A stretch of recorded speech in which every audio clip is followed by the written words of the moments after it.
All right, we're going to get started. Thank you all for joining us for today's webinar. My name is Maurice Brown. I'm the Assistant Vice President of Advocacy and External Engagement at NCARB.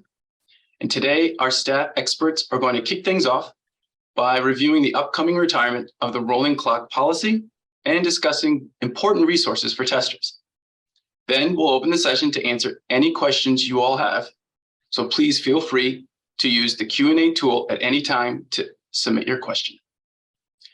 And with that, I'm going to pass it to my colleagues, Jared Zern and Joan Peros.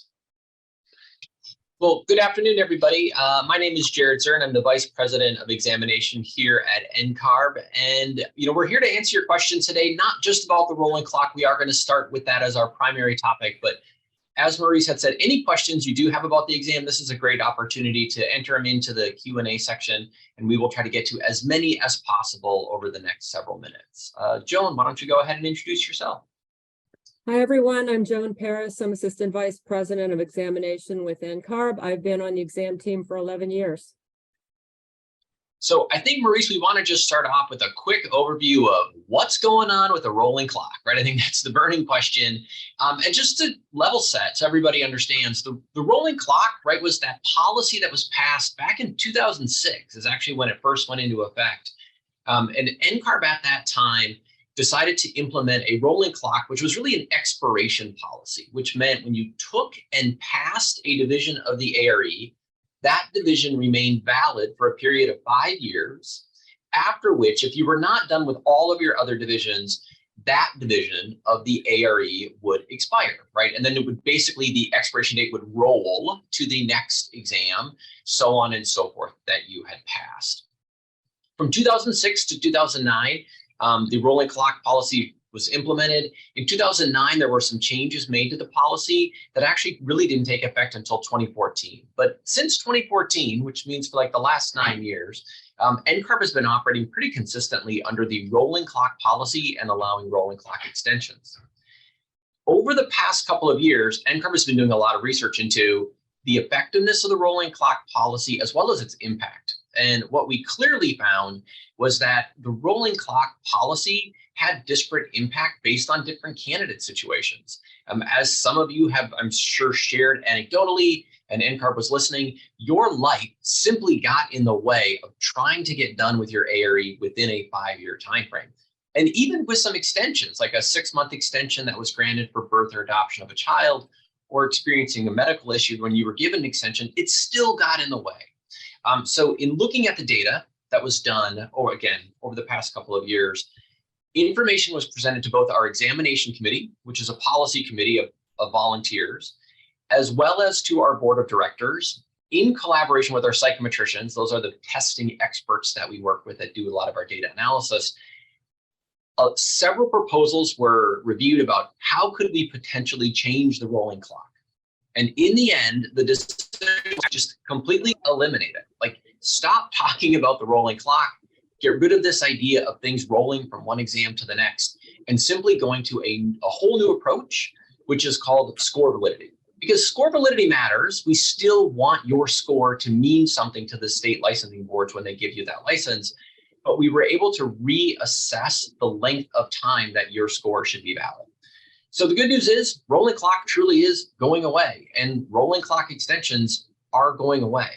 But what is going to be put in place is the score validity policy, which the way that's going to work is if you pass a division of the ARE, that score will remain valid for as long as that version of the ARE exists. So if you tested in 4.0 on the very, very first day, that score would remain valid until the very, very end of 4.0 and would give you credit for as appropriate for any divisions in ARE 5.0.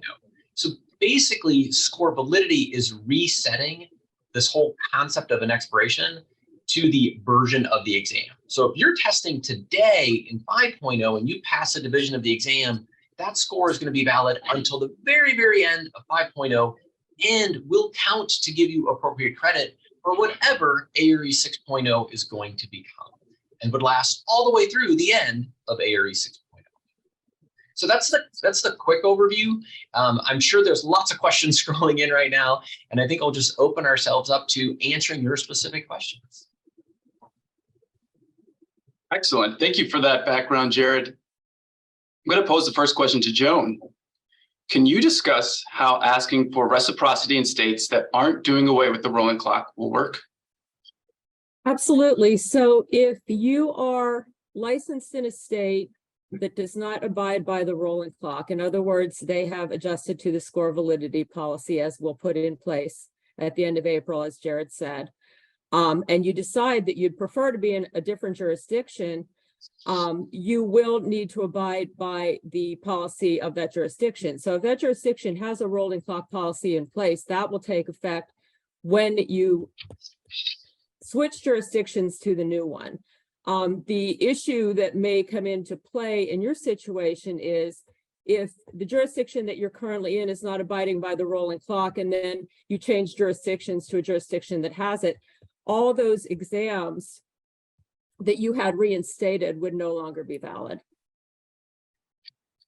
And staff is well aware of the challenges that this poses, and will continue to work with those states that aren't able to immediately adopt the score validity policy to hopefully get them to change soon. Jared, why aren't divisions earlier than ARE 4.0 being reinstated? So that was a serious question that was debated within the council. Was like, should when we get rid of the rolling clock, how far back should score validity really be an appropriate thing? And the conversations really came back to remembering the core purpose of what an ARE score is about. The ARE, right, any division is about proving to a state licensing board that you, the individual, have competent knowledge to practice architecture at the moment you're granted that license. And when we started looking at the history of the ARE and the length of time that some of these versions do exist, which is typically around 10 years, the discussion was, should we go back to 3.0? Should we go back all the way to the start of computer-based testing, which was 1997? And the comfort level of making a valid decision really rested in the version +1 approach and not going multiple versions back. Because if we were to honestly go back to the start of ARE 3.0, we would be going back to 1996, and scores would be coming back to life from that time frame. And honestly, people were like 27 years is too long to think that that knowledge for somebody that they demonstrated 20 plus years ago is still in their brain. And so that's why the decision on the 1+ version approach was taken. Thank you for that explanation. The next question is, what is NCARB doing about the states that will still have rolling clock requirements?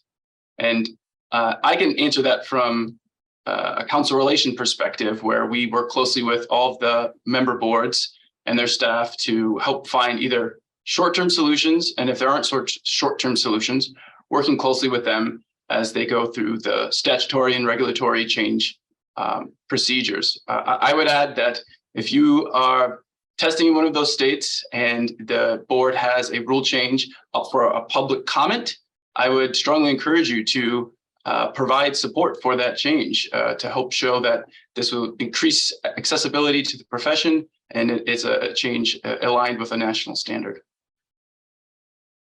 Joan, when do you anticipate we'd be shifting to ARE 6.0? Well, I don't have a definite time frame in mind, nor does Jared at this point. But when we transitioned from 4.0 to 5.0, we provided candidates 18 months advance notice, and we would do the same in a transition from 5.0 to 6.0. We always want to make sure that candidates have enough information as far in advance as possible, maintain transparency so that you are able to plan around that change. Yeah. And I guess to build on that transparency word that Joan just mentioned, the reality is NCARB is working on ARE 6.0 right now, like full disclosure. But what I will tell you is we're at the very beginning stages. Some of you participated last year in our analysis of practice survey, and that is always the start of changes to our licensure programs. And so the data was collected and analyzed in 2022. In 2023, NCARB has spun up a couple of task forces that are investigating how should we modify the licensure process. And those task forces are planned to complete their work in the 2025 timeframe. So what I would tell you is wait until about 2025, and you are very likely going to hear from NCARB a plan on what the future licensure process is going to look like, which would include something like an ARE 6.0. At that time, I guarantee we are not launching ARE 6.0 because we will just have a plan. So realistically, as Joan had said, 18 months would be a pretty quick turnaround to launch a new exam based on a plan. It will probably even be a little bit longer after that. So if you really, really, really want a number, I'm going to tell you, like, there's no way we're going to roll out a 6.0, probably be anytime before 2027. If NCARB were, I would be shocked, and I work at NCARB. Great, thank you.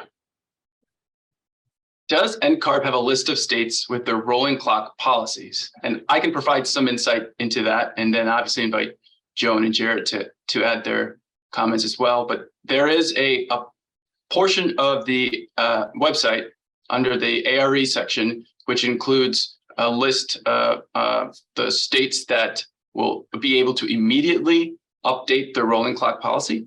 And there is also a list of those states that have some impediment that will prohibit them from accepting the rolling clock policy immediately. We said earlier, we're going to continue to work with those states that have impediments, and hopefully in time be able to move them toward the latter list. Jared and Joan, I don't know if you have any other insights. Yeah, I do have something to add. Back to the question about changing jurisdictions and reciprocity. Keep in mind, if you're already licensed in a jurisdiction that is not abiding by the rolling clock policy, and you choose to look for reciprocity in a jurisdiction that does still have the rolling clock policy in effect, that may affect the reciprocity.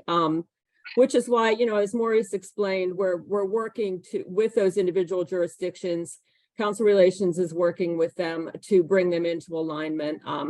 Again, each jurisdiction has their own policy. It will not be a blanket approach where they all make a change at the same time, but the goal is to move in that direction. So now we have a question that's more general about the ARE experience. And Jared, if someone is having issues with a PSI testing center, what should they do? Well, I guess it kind of depends on what the issue is, right? So if you're having a hard time finding an appointment at like a local or regional PSI testing center, then there's a couple of options for you. One is to obviously kind of check back, because test center availability ebbs and flows, and it can open up just because like somebody else reschedules an appointment and all of a sudden there's appointment time available. So the best way to find out when something is available in your local area is to just go into the NCARB system, right? Log into your NCARB record and go through the scheduling process. Because remember, you don't have to pay to schedule an appointment until the very, very end. So you can find out availability. So if it's I'm having problems finding an appointment, it could be that. If you still are unable to find something, please do reach out to our customer service team. Let them know, because there are ways we can work directly with PSI to open more availability in your local area. So that's one option. If you go to a PSI test center and you're experiencing a difficulty while you're at the test center, your resource is the PSI staff person that is working at that test center. Admittedly, it's one of those moments where if you're sitting at a PSI test center and you call our NCARB customer service line, we're really not able to help you in that exact time, because the PSI staff are the ones that are trained and know how to use their systems. That's not our world. So it's kind of depends on where you're at in the process. Now, if you do go to a PSI test center and have issues, please let us know. So when your exam's done, right, contact NCARB customer service again. We also send all of our candidates a survey post-exam. Please let us know the issues you're having, because we're compiling that data and we share that with PSI on a regular basis. We literally meet with them every 2 weeks. We talk about their performance that we're hearing based on your experiences. So it's a little bit depends on where you're at in the situation, but regardless, any problems you have, please let us know. Great. Joan, if a candidate records still show rolling clock dates, when can they anticipate that these changes will be reflected in their record? When will those rolling clock dates come out of their record? Well, you'll see a change in your record at the very end of April. If for any reason you are still seeing information in there that would indicate that you have a quickly approaching rolling clock expiration, please reach out to our customer service team. There's a possibility that you'll see a change before April 30th. That is the date that we are telling you. April 30th will be the change. May 1st, you should be able to go in your record and see a change in the rolling clock. Great. And Maurice, I'll jump in. Obviously, as you can imagine, we've been spending a lot of time inside of NCARB working on this policy change since the decision was made. And I guess a little bit about background about just timing so everyone understands. Our board of directors at NCARB made this decision to eliminate the rolling clock policy and move to score validity back in January. And at the time, then the next conversation is, well, when can we implement this? And there were a couple of choices. One choice is, well, let's wait and implement the policy after every single jurisdiction is in line with it. But admittedly, we knew that could take several months before all of these 14 jurisdictions could come in alignment. So we made the decision to go ahead and implement the policy change by May 1st of 2023. One of the reasons for that is if you tested an ARE 5.0 on the very first day, it is potentially possible that your exam score could expire on May 1st. So by implementing this policy when we know we're getting ahead of some of our member boards. But what we also know is we're ensuring no 5.0 scores are going to expire under the rolling clock. So that was part of the reason. Now, what we are doing, though, to be clear, is if you are testing in a jurisdiction that still has a rolling clock type policy, we're not touching your exam history in any way because your board needs valid data to make their licensure decision. So only the jurisdictions where there's not a rolling clock type impediment are we going to go into those candidates' records in the end of April. And as Joan said, we're going to update your rolling clock at that time. Admittedly, if you log into your NCARB record on May 1st, you may still see an expiration date. But what's going to happen is our short-term solution is to basically extend everybody's expiration date many, many, many years into the future. So it'll be very obvious that you don't have to worry about this. We're then going to do a phase 2 system implementation that's going to even clean up some of the user interface pieces. So we as an organization chose to also move aggressively in implementing this policy, which means we are also not promising the world's perfect system when we launch, but we will make sure everyone's rolling clock is updated if you're testing under one of those jurisdictions that does not have an impediment. And while I have you, Jared, will the number of times a candidate can take a single division change? So currently it is 3 times within 1 year. Will that policy change? I guess, Maurice, the answer is maybe. What I will tell you is there are currently no plans to change the retest policy. And part of the reason, and actually the reason for the retest policy is all the ways that NCARB structures the ARE. We develop what are called fixed forms of the exam, and we administer those on a yearly basis. So the 3 times per any 12-month period allows NCARB to stay ahead of you, the candidate, if you need to test and retest multiple times. As we look at an ARE 6.0, NCARB may change the way we are going about developing and delivering the ARE. And if we do, we may be able to modify the retest policy. But I'll be honest and say, as far as we're delivering ARE 5.0, we are going to stay under the current retest policy, which is up to 3 times on any one division in any 12-month period. Great, thank you for that clarity. I want to take a moment just to remind people to use the Q&A tool if you have any questions about the new rolling clock policy or just the ARE in general. Joan, how does a candidate know which ARE 4.0 divisions will transfer to ARE 5.0 division credits? On the NCARB website, there is a transition calculator that shows if you've passed divisions in 4.0, the credit that you receive in 5.0. Anytime we make a version change of the exam, we do provide a transition calculator so that you'll be able to see the divisions that you've passed, the credit that you'll end up with in the newer version. And we made that available before we actually implemented 5.0, right before we transitioned from 4.0 to 5.0, so candidates would know. And that transition calculator still exists on the website now. Wonderful. Joan, you spoke a little about this earlier, but can a candidate switch their jurisdiction if they are currently testing in a state that will still have a rolling clock policy? Yes, you can change your jurisdiction whether or not the jurisdiction that you're currently in is abiding by the rolling clock policy. And the same holds true for the jurisdiction that you're changing into. Whether or not they have a rolling clock policy in effect will not affect your ability to transition from one jurisdiction to another. Excellent. Jared, NCARB mentioned that it is retiring the approved test prep providers program.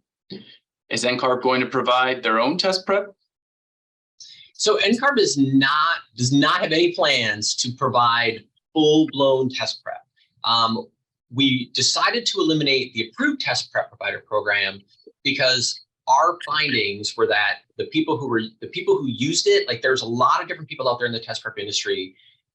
Some people came to NCARB and had their stuff approved. Some people did not. There was some confusion around that and what it meant because there's some quality information out there that was not approved by NCARB.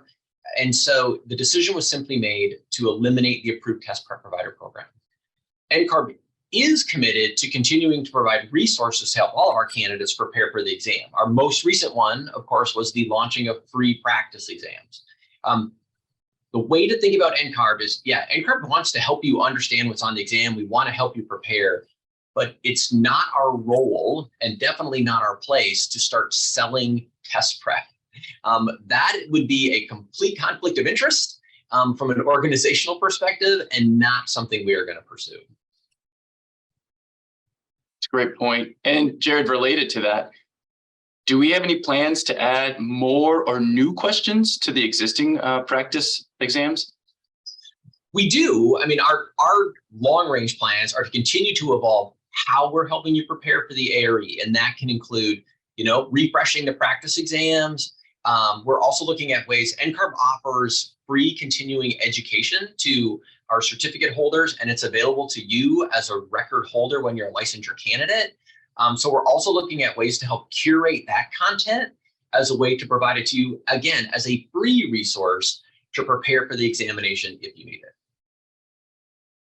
Excellent. Those sound like some great resources. Joan, do you know if there's any plans to make changes to the whiteboard that's currently used in the exam delivery? There are currently no plans to make changes to the whiteboard tool. Obviously, if a candidate is noticing any glitches or problems using the whiteboard when they're testing, they need to report that to customer service so that we can look into it. But at this point in time, the whiteboard will continue to be used in the exam. Okay. I want to remind and encourage our participants to use the Q&A tool to ask any questions they have about the rolling clock policy or the ARE in general. And Jared, it looks like we have a question here asking for clarity around the test activity status and what that policy means. Yes, so that's also part of the confusion sometimes around rolling clock is there's a completely separate policy that exists that's called test activity status. And test activity status has nothing to do with passing a division of the ARE. Test activity status was put in place several years ago because we had many candidates that would sign up for eligibility to take the ARE, and they would then maybe take one division or not take any divisions, and then they would simply stop, and they would sort of just disappear off the radar of like what's going on. Like the record would lapse, they simply would discontinue communicating with NCARB, and the reality is NCARB kept maintaining all of these exam eligibilities inside of our vendor systems year over year over year. So if you can imagine, like our database of eligibilities just kept growing and growing. And so the test activity status policy was put into place, which basically says if you get eligibilities to the ARE and then do nothing with them, like you don't actually attempt a division of the ARE, whether you pass or fail it, like you literally don't attempt anything after 5 years, what happens is your eligibilities turn off. It doesn't mean that you can't come back to NCARB and just say, hey, I'm back, I want to start testing, and we'll turn your eligibilities on, because we will. All it means is we're going to just delete your eligibilities from the system, because again, they've been sitting there for 5 years having no activity, and we just don't want our database to continue to grow and grow and grow. But if you are someone where your eligibilities were turned off because of test activity status, simply contact NCARB if you want to re-engage in testing and your eligibilities can be reactivated. Great, thank you for that clarity. Jared, you spoke a little about how NCARB is the process NCARB would undergo to develop ARE 6.0. How much notice, or what sort of notice, would candidates receive before 6.0 were be implemented?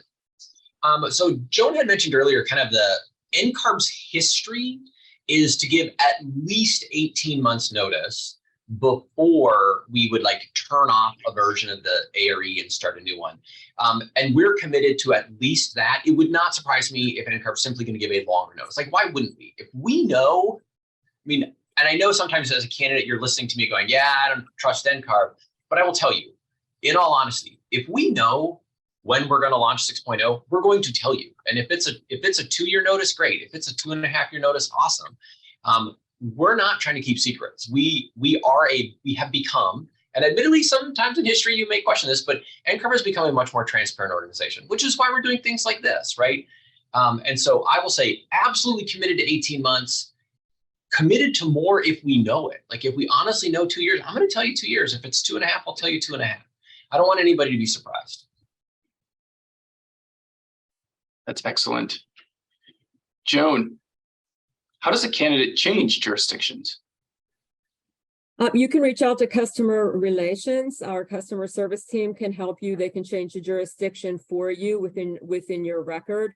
If you happen to be with a jurisdiction that does not take advantage of exam eligibility services, meaning that the customer service does not manage the candidate's records for that specific jurisdiction, then you can reach out directly to your member board and ask them to make the change. Keep in mind, if you're in a situation where you don't know whether you should reach out to customer service or your board directly, simply call customer service and they'll be able to help you.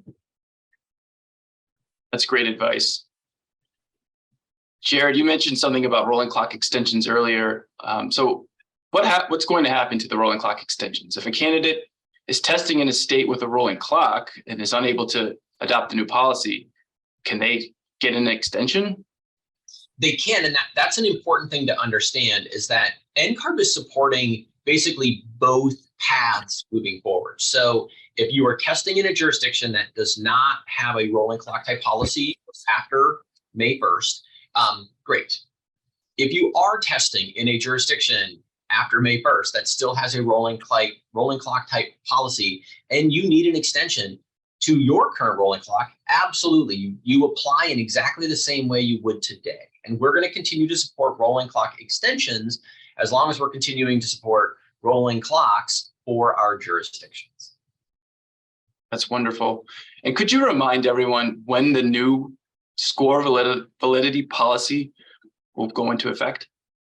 So the new exam score validity policy is going into effect basically the same time that the rolling clock policy is going away.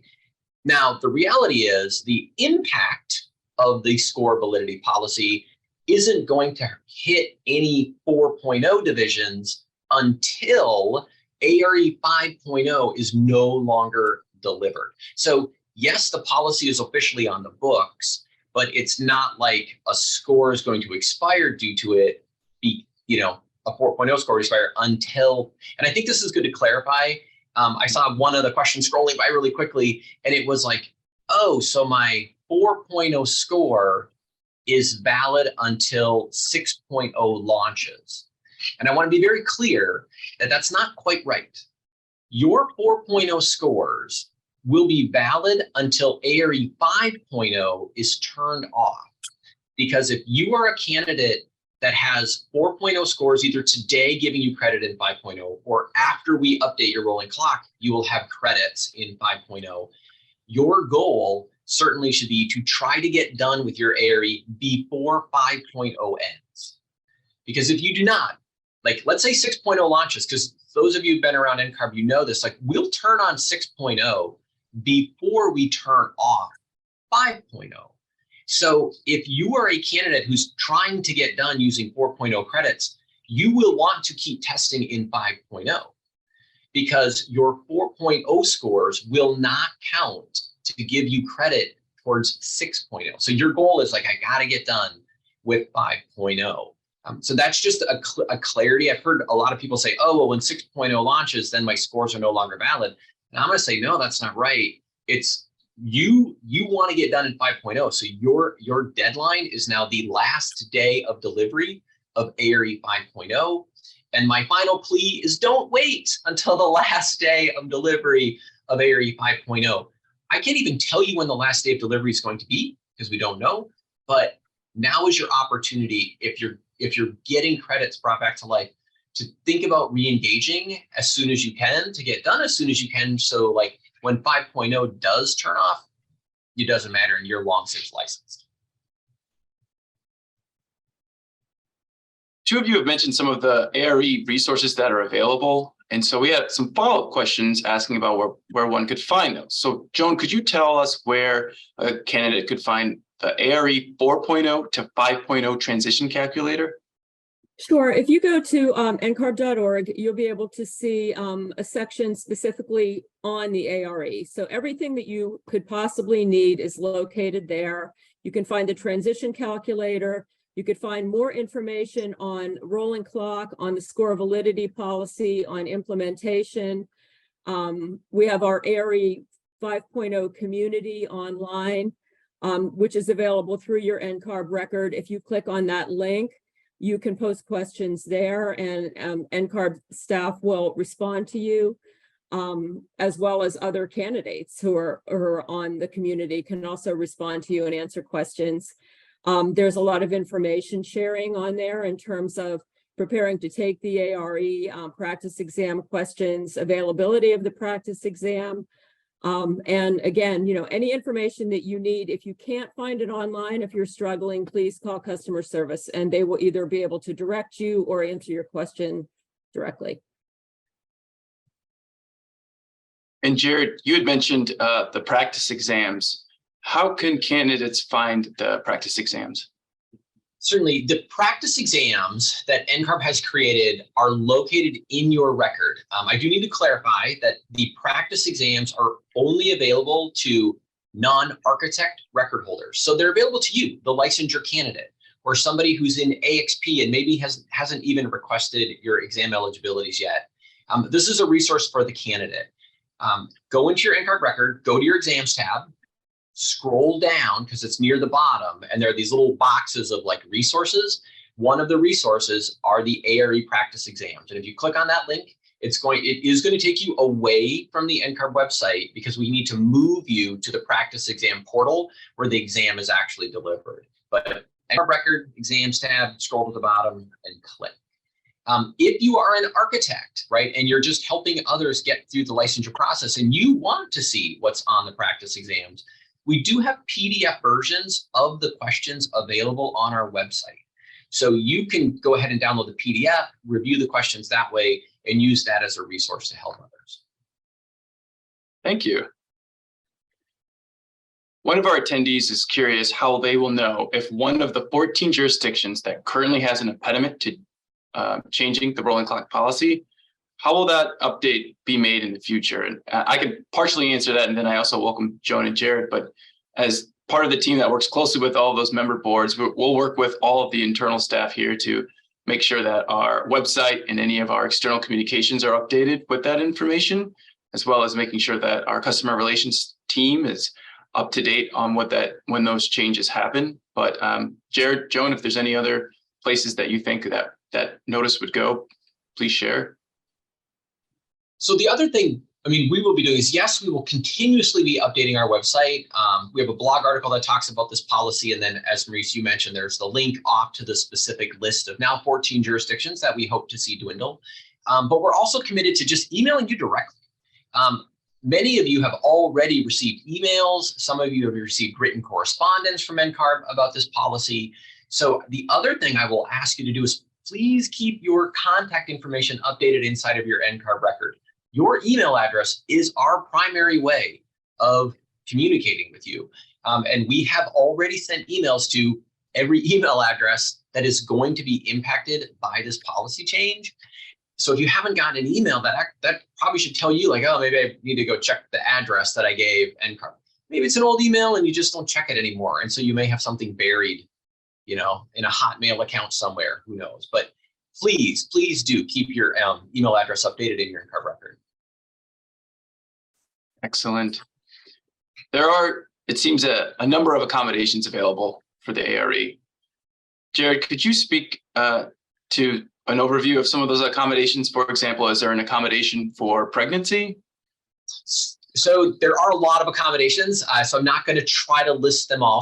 So please, again, check out the ARE guidelines. We have a big list of common accommodations, but NCARB's also committed to, if you need an accommodation for even some other reason not listed, please reach out, right? And this is where we're going to work with you.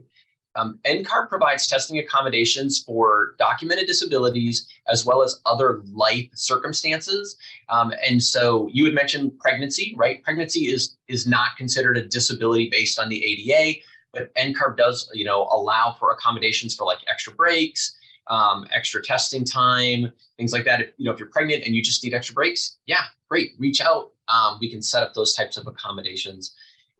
For a variety, and again, there's so many reasons. If you even have a temporary medical condition, we have had candidates in the past, unfortunately, right? They slip and fall and break their leg, and that's unfortunate, but they still want to keep testing.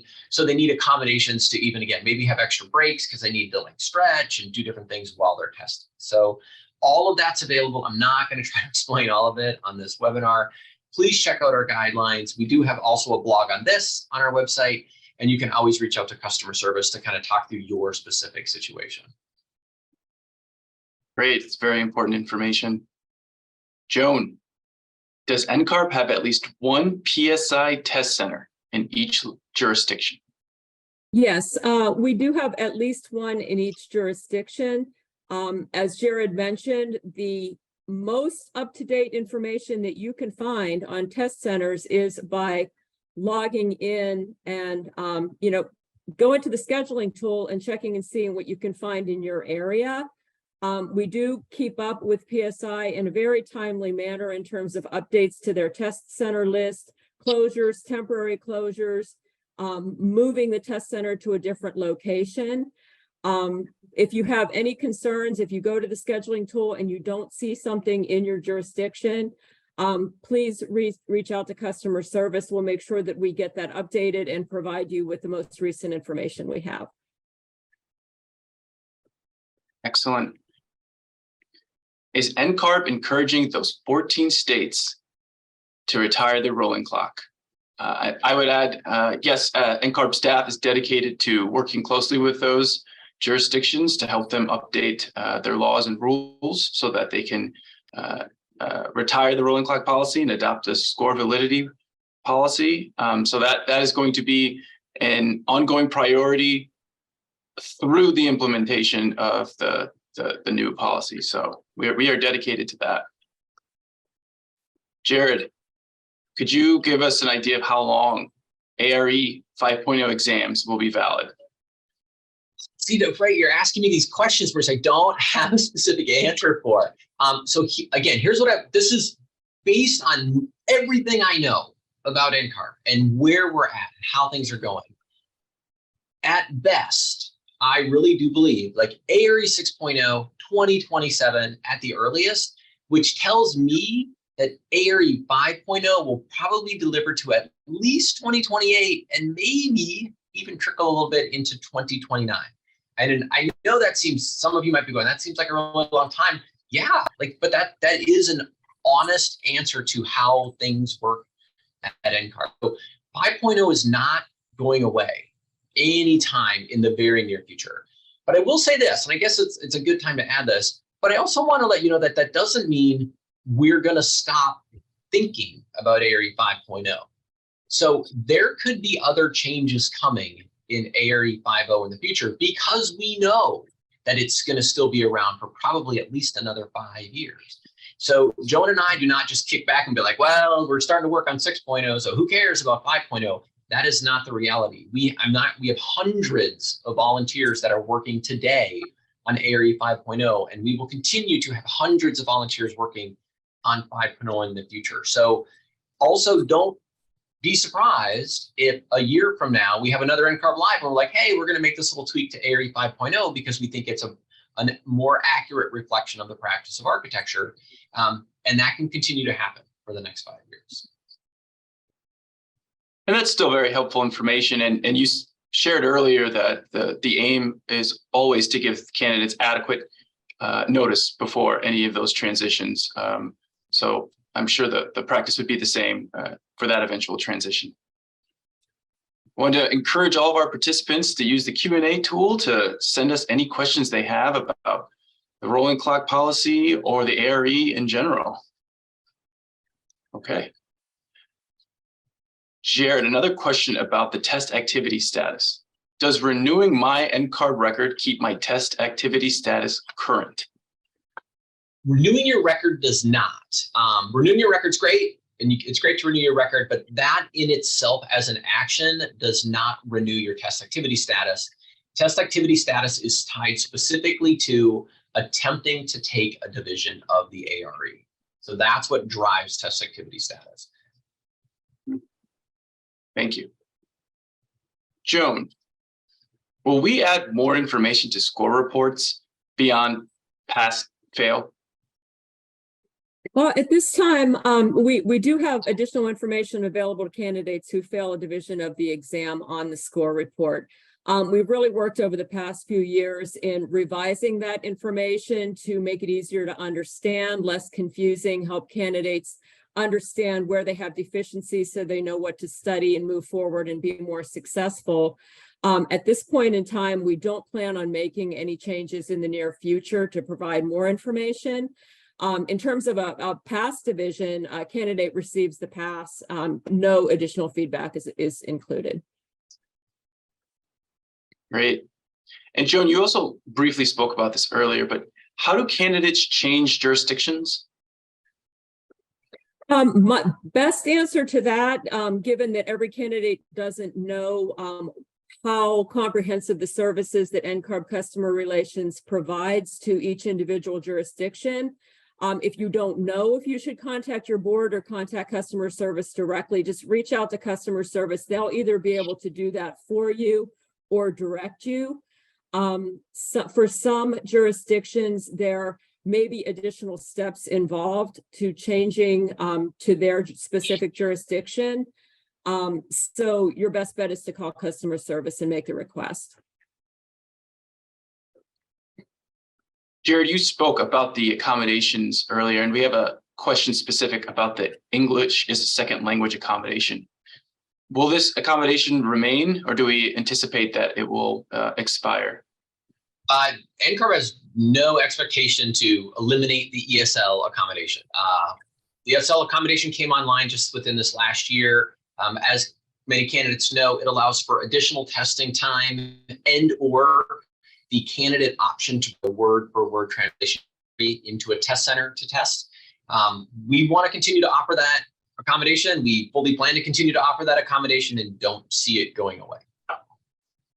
Great. And I would add that accommodation is accepted by all of our jurisdictions except for one, and we're working with them in the local professional society to help make a change there. Jared, could you just give us a little insight into why the new break policy was introduced? Sure. The break policy relates back to the fact that now, when you take the ARE, if a candidate chooses to take a break, what it does is it locks items that have been previously viewed. So if I've answered 17 questions and I take a break, When I come back from that break, those first 17 questions are no longer available to me. I can't click on them, can't go change my answers, can't even read them. That was made 100% based on the fact that when we launched online proctoring, policy changes were then put in place, which basically allowed candidates to look at and do anything on a break, right? Like if I'm testing online and I go on break, I get up, I leave my testing area, I'm completely out of sight of any type of a proctor. And so what we wouldn't want to have happen, as you can anticipate, is we wouldn't want to have somebody go like, look up all the answers to the questions they just saw, come back in and change their answers. And so the only way to accommodate that was to not allow candidates to go back and see the questions and change the answers. So the lock approach was put in place. Understood. Joan, why isn't NCARB reactivating divisions earlier than 4.0? Well, as Jared explained, it has to do with the current content of the exam and keeping the content of the exam relevant to the current practice of architecture. So keeping in mind, we're going the whole way back to 3.0, back to the late 90s. The practice has evolved since then. We believe that the content on 4.0 and 5.0 is more current and more relevant to current practice. So that is why just the 4.0 exams divisions are being reinstated. Thank you. Jared, is it possible for NCARB to add more information to the past score reports? So I will say we've heard this feedback, and this is something we are talking about internally, and even the previous question about like updating feedback on the score report. So I will start by saying thank you to several candidates last year participated in focus groups with NCARB, and this is something we're committed to doing, is to continually reaching out to candidates and being like, hey, come in, spend a little more specific time talking about specific areas. And we received like 4 or 5 pieces of feedback specifically related to the examination. One of them was, hey, when I take an exam and I pass it, it's great, I'm happy, I passed the division, but I would like to know if I have areas that I wasn't so great at, even though I passed. NCARB has honestly been very cautious, and we've talked about this in the past. We're cautious about sharing how you did if you passed, because we don't want people to misuse the score, right? Passing means you've been deemed minimally competent, is the term we use. You've been deemed minimally competent in this content area. And if we then start saying, well, but then you underperformed on average compared to this area, we don't want somebody to use that against you, as it were.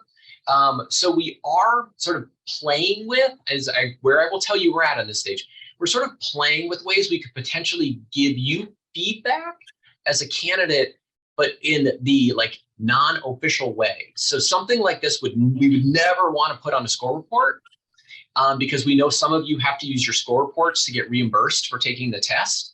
And so we've started to kind of brainstorm ways based on this focus group feedback of, okay, can it live somewhere else that you can see it, but nobody else can? And so I'm not going to say that we're never going to do it. I'm going to say that we're trying to figure out a way to do it that protects you as the candidate, provides you some value, but also doesn't harm you.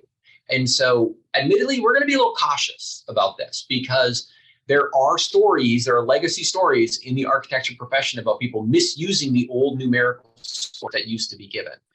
So we're looking into it. Can't give you a time, but it's something we're paying attention to. Interesting. I would have never thought that would have been a consideration that could impact candidates beyond the exam. Thank you. Joan, do we have plans to provide multiple options of the free practice exams? That is a long-term plan. It takes, as Jared mentioned, we have hundreds of volunteers. It takes an awful lot of volunteers to write questions for our exam, create the new forms every year, all the work that goes into developing the exam. That's where we need to keep our focus. We will keep the current practice exam questions updated and continue to review them and make sure that they're up to date. There's a lot of effort going into writing new questions for upcoming forms for the future years of the exam. What that doesn't do is allow us a lot of extra time to develop new forms of the practice exam divisions, but we do intend to, as soon as we possibly can, get more practice exams out there. They've proved very beneficial to candidates who have taken advantage of them. That's what our data is showing us. So the more that we can provide, the better. Great. Glad to hear that those who are taking advantage of it are seeing some benefit and value, and that we have a commitment to building out that library. Jared, how does a candidate apply for a testing accommodation? So the way to apply for a testing accommodation, the answer is it depends. And it kind of depends, again, on which jurisdiction you're in. We're back to some of our jurisdictions have deferred all accommodation application procedures to NCARB, which we appreciate because it gives you a one-stop shop. So what you can do if you want to apply for a testing accommodation right now, if you look at our guidelines, there's links on how to do it. You can go out to our website, you can download the accommodations form, and it basically tells you if you're in this jurisdiction, just send it to NCARB and we're good to go. If you're in this jurisdiction, you actually need to send it to your state licensing board first. It's the same form, you're filling out the same information, it's just the process is a little bit different. So the majority of people just send it right to NCARB. There is a subset that has to send it to their jurisdiction. Their jurisdiction then processes it, and then the jurisdiction sends it to NCARB. So available on our website, download the form, fill it out, and follow the process as outlined by the jurisdiction. Very helpful information. We have time for one more question, and I just want to let our participants know if you didn't get your question answered, please feel free to reach out to our customer service staff following the session, and they're eager to help. The last question is to Jared. Can you remind us when this policy is changing? What date? So specifically, the rolling clock policy for the vast majority of our jurisdictions is officially ending at the end of April of this year. So on May 1 of 2023, most jurisdictions will not have a rolling clock policy in place. For the jurisdictions that do have a rolling clock type policy in place on May 1st, I will reiterate exactly what you said, Maurice, which is we are going to continue to work with them to remove that policy, and we will notify each of you as your jurisdiction is impacted.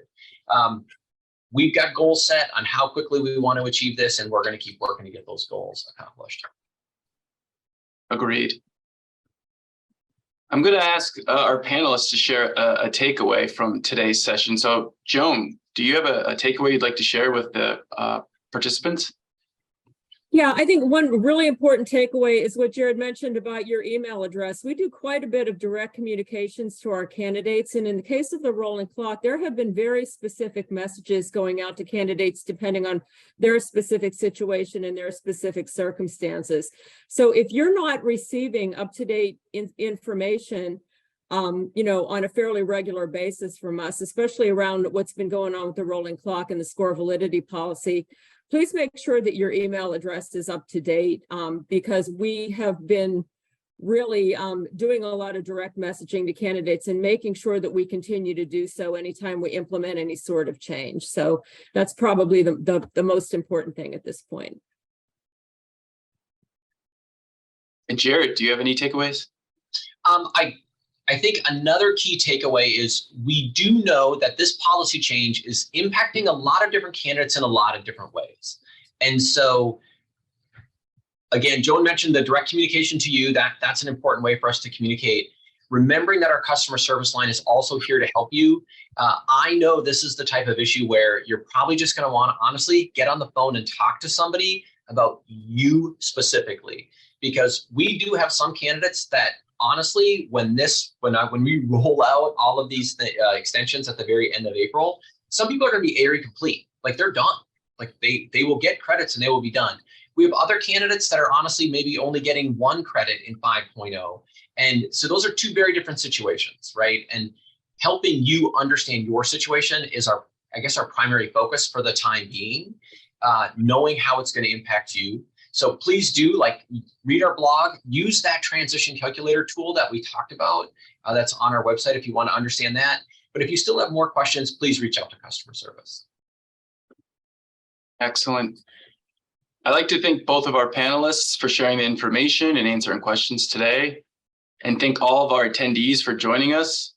Don't worry if you couldn't watch the entire webinar. You'll have an opportunity to watch the recording later on our YouTube channel. We want to remind you to send any questions you have to our customer relations staff. They can be reached at ncarb.org/contact. We're so glad you're able to join us, and enjoy the rest of your afternoon.